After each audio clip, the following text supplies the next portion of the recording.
नमस्कार दोस्तों, मुझे मौजूदा सियासी माहौल में एक कविता की बहुत याद आ रही है। राम की शक्ति पूजा, निराला जी की कविता है ये।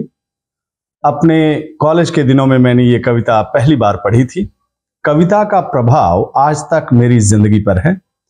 जब कभी मैं देखता हूं कि न्याय पर अन्याय भारी पड़ रहा है, असत्य के आगे सत्य कमजोर पड़ रहा है, जैसा कि आज के सियासी माहौल, सियासी दौर में दिख रहा है, तो मुझे बरबस इस कविता की याद आ जाती है। ये जो कविता है वो राम रावण युद्ध की पौराणिक पृष्ठभूमि पर आधारित है, लेकिन माहौल का मानवीकरण किया गया है।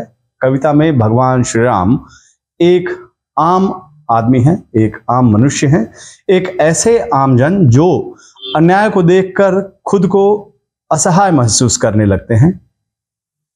उनकी सबसे बड़ी समस्या क्या है, इस कविता में उसको लिखा गया है। अन्याय जिधर है उधर शक्ति, कहते छल छल हो गए नयन, कुछ बूंद पुनः ढलके दृग्जल। प्रभु कमजोर नहीं है, उनके आंसू उनकी कमजोरी का निशान नहीं है। सिचुएशन ही कुछ ऐसी क्रिटिकल हो गई है कि उनकी आंख भर आती है।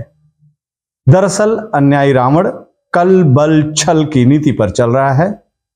वो शक्ति की देवी को अपने पाले में लाने में कामयाब हो जाता है।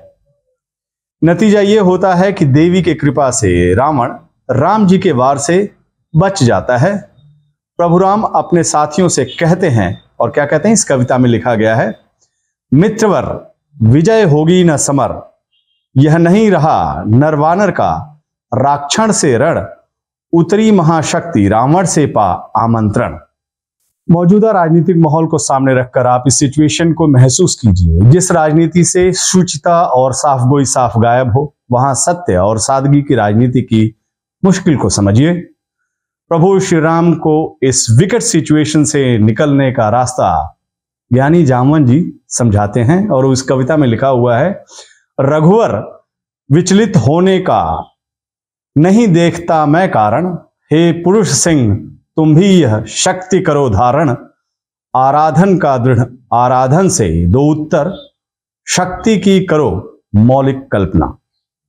ये जामवन जी ने इसमें निराला की इस कविता में उन्होंने दृश्य दिखाया है। निराला के प्रभु श्री राम गुरु जामवंत की सलाह पर शक्ति की मौलिक साधना में जुट जाते हैं, लेकिन सत्य की राह कब आसान रही है। माता सीता को भी अग्नि परीक्षा देनी पड़ी थी, सत्यवादी युधिष्ठिर को भी बहुत कुछ खोना पड़ा था।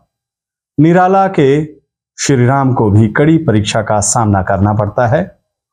भगवान जब शक्ति पूजा के लास्ट स्टेज में पहुंचते हैं, कामयाबी उनके सामने दिखने लगती है, तभी शक्ति की देवी उनकी परीक्षा लेती है।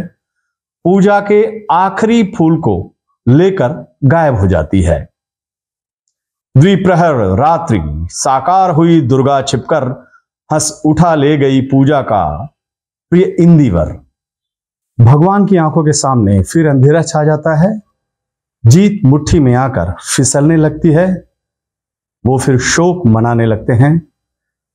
और इस कविता में लिखा गया है, धिक जीवन को जो पाता ही आया है विरोध, धिक साधन जिसके लिए सदा ही किया शोध, जानकी हाय उद्धार प्रिया का हो न सका।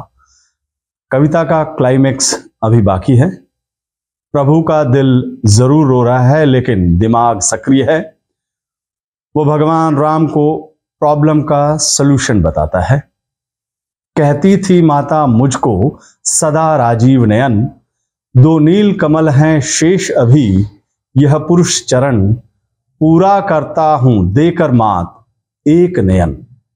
शक्ति सिद्धि के लिए फूल के बदले आंख का चढ़ावा। ब्रह्मांड में हाहाकार मच गया, लेकिन प्रभु अपने फैसले पर अडिग। फूल गायब हो गया तो कोई बात नहीं, देवी को अपनी आंख का चढ़ावा देकर शक्ति सिद्धि करूंगा। इस कविता में लिखा है आगे, ले लिया हस्त लक लक करता वह महाफलक, ले अस्त्र वाम पर दक्षिण कर दक्षिण लोचन। शक्ति और भक्ति की चरम पराकाष्ठा। प्रभु के पराक्रम, शौर्य और संकल्प के आगे हर बाधा विघ्न का नाश।